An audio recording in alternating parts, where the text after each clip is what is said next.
Are you ready, kids?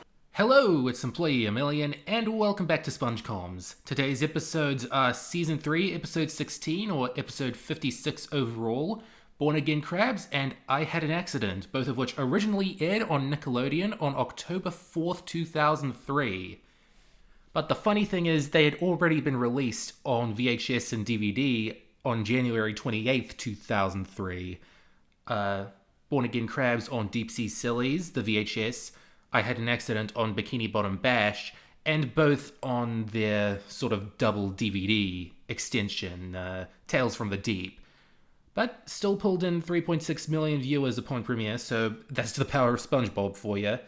Born Again Krabs was written by Paul Tibbett, Kent Osborne, and Meriwether Williams, and it's an episode that I'm always just going to be pretty torn on as, like, a story. It's got a bunch of great jokes, it's got a bunch of memorable moments. It is fairly noteworthy in terms of being the last episode before the movie to feature the Flying Dutchman, and I'll get into why I think that's fairly impressive and how he stayed fairly impressive for a while after this.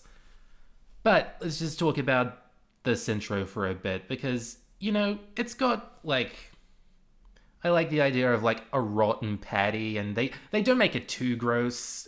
They just give it one close-up and then treat it like an anthropomorphic animal for whatever reason.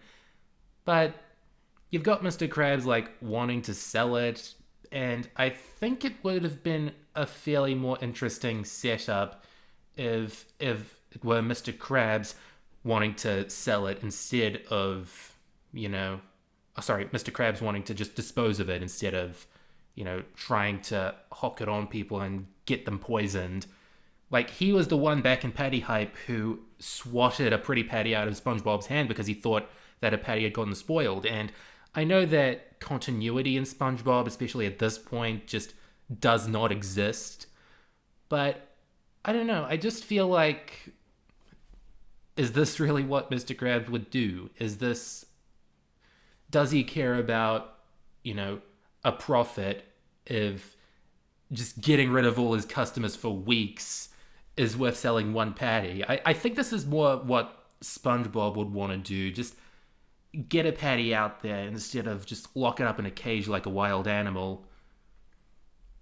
In general, there is something a bit uncanny about this episode and the way the characters act, and even the things like the time card, like having all the characters on it. Even Patrick, who doesn't appear in this episode, just having a time card with characters on it. It's just so weird. Like, why did they do that? Like, what's the point of it? Like, I don't mind it. It makes it stick out from other time cards of this era, especially Season 3, where they were getting really creative with the time cards. But yeah, it's just kind of weird. But this is the best joke of the episode right as the conflict kicks in, which isn't a bad thing. Just this really nice double subversion of, the ambulance coming, which you expect in basically any cartoon, but then, Mr. Krabs takes a bite out of it and is seen in the hospital. I think they could have, I don't know, I feel like if I were a more hammy and lazier writer, I would have tried to find a way to add more subversions to it, but I'm just happy that it's quick and snappy, and the episode peaks there for me. And a funny thing about Mr. Krabs' fake name that he makes for himself here, Harold Flower. I mean, it's the basic cartoon or comedy gag of making your name out of just things in the room. But Harold is confirmed to be the H in Eugene H. Krabs in SpongeBob Comics issue 54. It's said by Plankton, and Plankton has been friends with him for life. He wouldn't lie about something like that. And the SpongeBob comics were overseen by Steven Hillenburg, so canon. It's not like, figuring out a middle name for SpongeBob. It's just thrown away in a comic and backed up by a joke in the show, so you've got that going for it. It's Eugene Harold Krabs. Just call him Harold until the end of time if you can keep it up.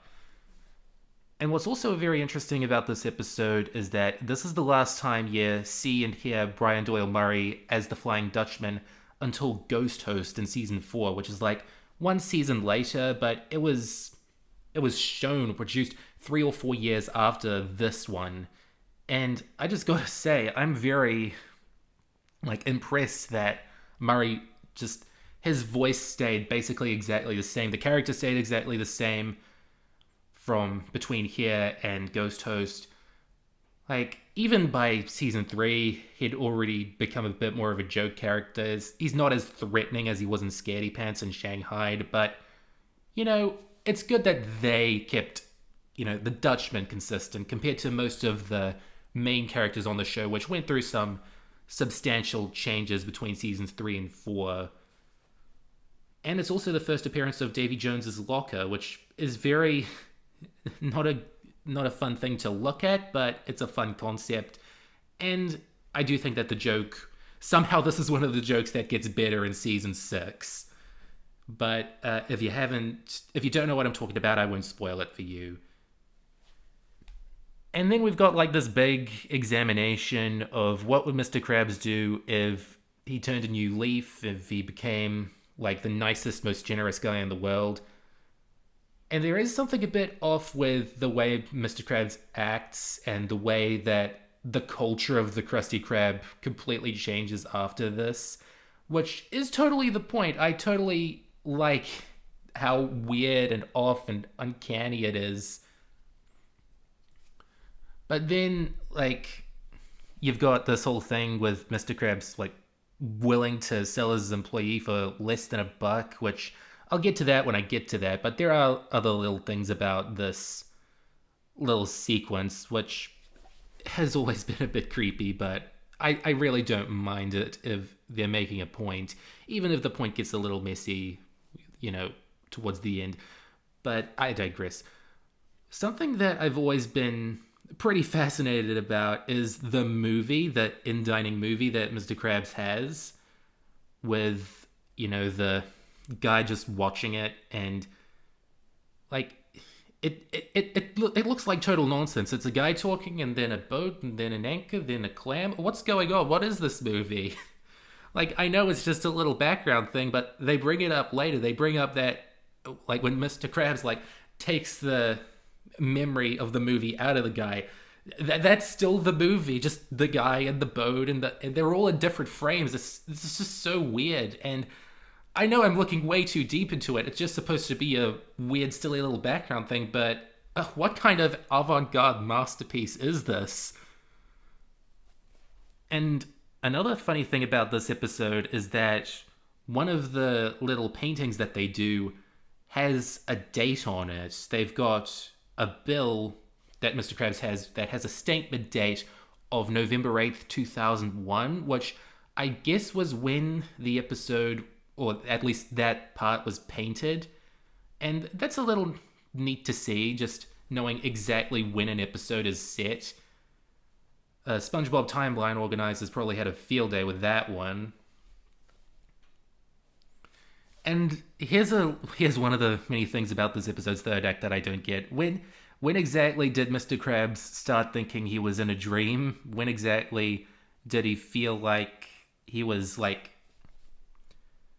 not actually doing all this for all these people? I do think that, having all his money lost would be a better wake-up call for this, more sensical. But I don't know, if Mr. Krabs thinks he sees in a dream, dreams don't have to make total sense. That I can let slide as just another what is this part of the episode.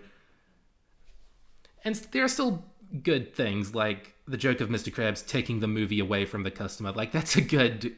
I see that sometimes when a show's taken off of streaming. It's literally taking the show away from people. But then we get probably one of Mr. Krabs' most controversial moments of the first 3 seasons, and that, he's almost ripping a guy's arm off, and then, he sells SpongeBob for just 62 cents from the Dutchman's, pocket. Which wasn't a lot of money back then, but then I did the conversion, and 62 American cents in November 2001 is $1.04 in December 2022. So, yeah, it still didn't become that much more valuable. But this little part of the episode is a bit funnier in international airings because they all changed the, you know, the amount of money that the Dutchman had. Sometimes it's 62 cents, but sometimes it's as little as 6 cents. Sometimes it's a bit more. And I guess it kind of depends on the country's currency at the time the episode was dubbed.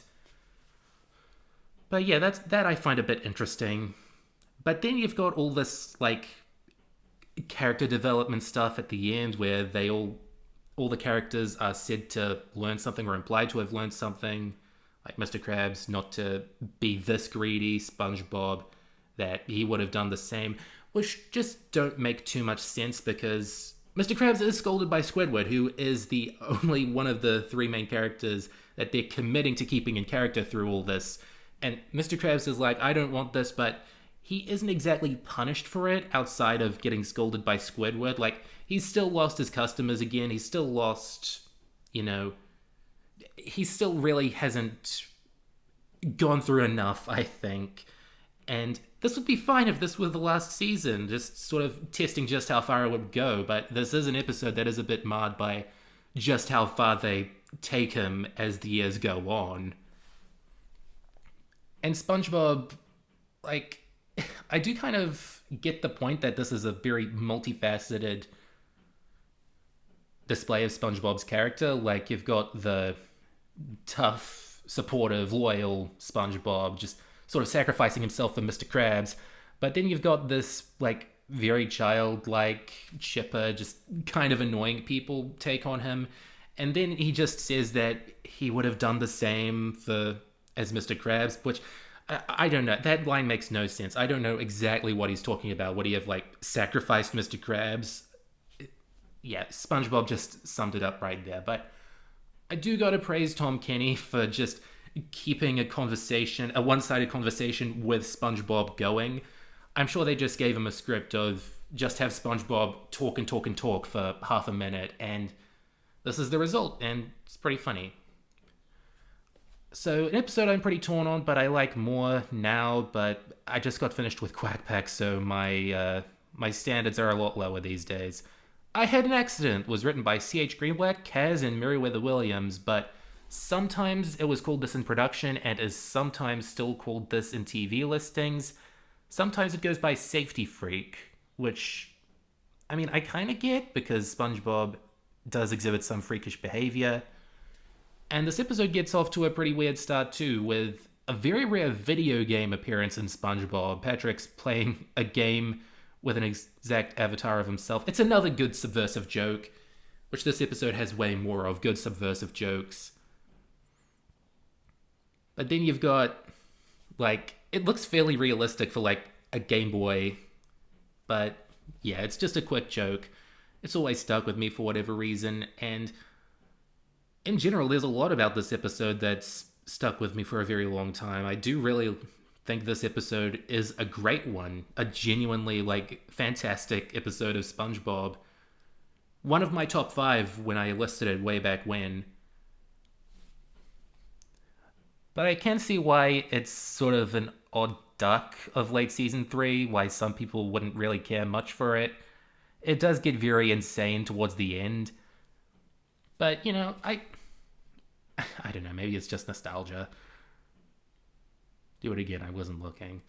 God, Sandy and Patrick just bounce off each other so well in this episode. You've got Sandy as, like, the everyman in this sort of situation, and Patrick just sort of having to tag along with her, which you haven't usually seen just them interacting up to this point. It's a very fun thing to see. And SpongeBob is just sort of losing touch and just being stuck in his room. So Sandy just has to be the voice of reason through all this, while SpongeBob and Patrick are just losing their minds. SpongeBob in his house, Patrick just existing. And I do really like seeing Patrick and Sandy paired up here, and I do wish that they'd go for them more often instead of Sandy and SpongeBob. This episode also has a lot of butt jokes at the start with, like, the X-ray and the iron butt, and the sports people just really liking spanking each other, and the 7 Mile spanking machine. God, there is a lot of butt jokes here, and I don't know, it's just they really go for it. I mean, it's a CH Greenblatt episode. It is going to be a bit saucy if you think too hard about it. Squidward's for some reason just popping up because, man, you could get away with a lot in those days. And I do sort of like how in this episode, you've got SpongeBob hanging out in his house, all the lights are off, giving it a different feel, which this episode did alright, have a different feel from other episodes, which is definitely very challenging to have to continue doing as your show reaches its 100th or 110th episode. And I also kind of like how SpongeBob is already just so committed to acting like a real sponge and just staying in his house and filter feeding, just sort of explaining away what he's going to do for the rest of his life, how he's going to work, how he's going to eat, that he's already formed a little circle of friends, a literal circle of friends. You've got, and the way he talks to them and the way that he behaves, they've each got a different personality, which is really dumb, but it works. You've got Chip, who's the leader, the one that SpongeBob talks to the most. You've got News Napkin, who's a bit of a backsasser. And you've got Penny, who's got a beautiful singing voice. I mean, you've got three characters lying around, and, well, SpongeBob's just taking as much advantage of it as he can. And I've seen a few episodes in cartoons now where a character is afraid of the world and just becomes a hermit. And this is always going to be one of the most memorable ones to me because, well, it's SpongeBob. You can kind of understand with how chaotic his life is that he'd want to stay indoors for a while. But you've also got, a trio with distinct personalities that only SpongeBob can really understand from them. Also, this is the very last episode in which Frank Weiss animated. He'd returned for Sponge on the Run, but this is the last episode that he would work on.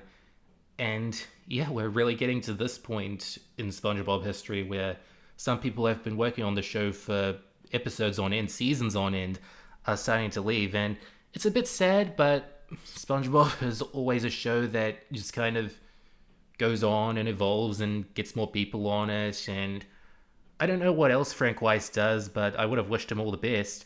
And this is also the last episode to feature Frank Welker as a character. He voices the gorilla at the end when it starts talking English. And, he didn't do a lot of voices for SpongeBob, only 3 or 4, but, he's a very prolific voice actor. He's done Fred on Scooby-Doo for decades now, basically since the beginning, and he's still working for Scooby-Doo. He's still playing Scooby-Doo. He's still doing a bunch of animal voices. He's your animal guy when you're a cartoon and you need a voice for an animal. So very prolific, and I'm happy that he did a bunch of memorable bits for SpongeBob. It's also the last episode to feature music by the Blue Hawaiians, which was a production music band that they would very often go to in the first 3 seasons. They most notably contributed to the song Warblowers, which played throughout Reef Blower, and it's also the song used here. I don't know why the later seasons, starting with 4, saw no need to use their music, because it is nice and catchy and fits a lot of moods that you'd want. It can't really be licensing issues because they've used it in video games or sampled it in video games as late as 2020, believe it or not. It is kind of wild just how long they've held off on some songs that they could pretty easily reobtain the rights to. But SpongeBob is always going to have very memorable music. It's always going to have very fitting music. You don't usually think of Hawaiian as a genre you can listen to for hours and hours, but SpongeBob proved something. It got a lot of people interested in these songs. It introduced a lot of classic Hawaiian music to people. And, that's good. It just sort of gave a lot of people more of a genre that they would never have listened to otherwise, and that's cool. And this is one of the last 6 pre-movie episodes that they did before work on the movie began. So one of the last 6, including the Great Snail Race, the camping episode, the Sponge Who Could Fly, Pranks a Lot, and SpongeBob Meets the Strangler. Those were the last 5 that they storyboarded and put into production. This was the 6th to last, and I guess that's part of the reason why this ending is so strange. I get that they were probably kind of tired by this point, just looking for ways to make these episodes silly and memorable, and I get that this ending is very divisive, but I'll always love it for just how offbeat it is, just how you never expect it, and then when you're watching the episode and it comes in, you know exactly what you're getting. And this ending is so insane because they put as little effort into it as possible. Like, you can see the chroma keying when the gorilla is beating it up in some shots. You can kind of see a bit of orange cut out, which is just insane to me, that either it was an oversight or there was deliberately very little care put into this. And you just see it now rolling around, just having a ball of a time with that bag, which is supposed to have Sandy and Patrick in it, but they probably just put balls or flour in it just so that the guy couldn't get hurt. But he must have been having a heck of a time. Imagine going back to your family and saying, had a good day beating up a bag for a live action bit on SpongeBob. Season 3 has a lot of weird live action bits, and this is just probably the most memorable. And I really don't mind that the episode just sort of cuts off here with the weirdest possible ending they could have gone for, because unlike Born Again Krabs, they have character arcs that they stick to and complete. You've got SpongeBob leaving his house, which Nickelodeon's advertising made a big deal out of. They didn't air it on Friday Night Nicktoons. They stopped airing SpongeBob on Friday Night Nicktoons around this time and just aired episodes by themselves and made them big publicity stunts. Will SpongeBob leave his house? Yeah, everyone knows it. They've had it on video and DVD since January. They know how this episode ends, but people still watched it because they liked the episode. And I mean, this is complete. SpongeBob is no longer a hermit. That he tells Sandy and Patrick this. They completed their quest, for better or worse. SpongeBob might be dead now, but, well, it's an ending that they finished the arc. That really is all I can ask for. I don't care how stupid the ending is in that case. Just do whatever you want now. And then you've got a zebra sort of thing underwater, and then they ride off into the sunset, and there's a family watching, and they don't like it, and they turn it off. And I guess that's probably them taking a jab at people who just did not understand or like this sort of humor in SpongeBob, which, I mean, there's a meta joke, just in case you weren't tired enough of those. But I don't know. I Had an Accident is a classic. It is really funny and offbeat, and it's pretty cool. So my question time for you, which you may ask and answer in 2 weeks, is what is the funniest ending of the show to you? I think that's one of the best endings to me personally, followed a bit by the sea bear ending in the camping episode and Dying for Pie and Wishing You Well. There are a ton of great endings in SpongeBob, but my question a few days ago, which few of you have answered, but I kind of understand, it's only been 4 days. Jack McGinn says probably not, and Pizza Rolly says probably not. I mean, yeah, I guess that's the average answer. But next time, in exactly 2 weeks, we're going to have more Joe-less cartoon violence with Krabbyland and the camping episode. Goodbye for now.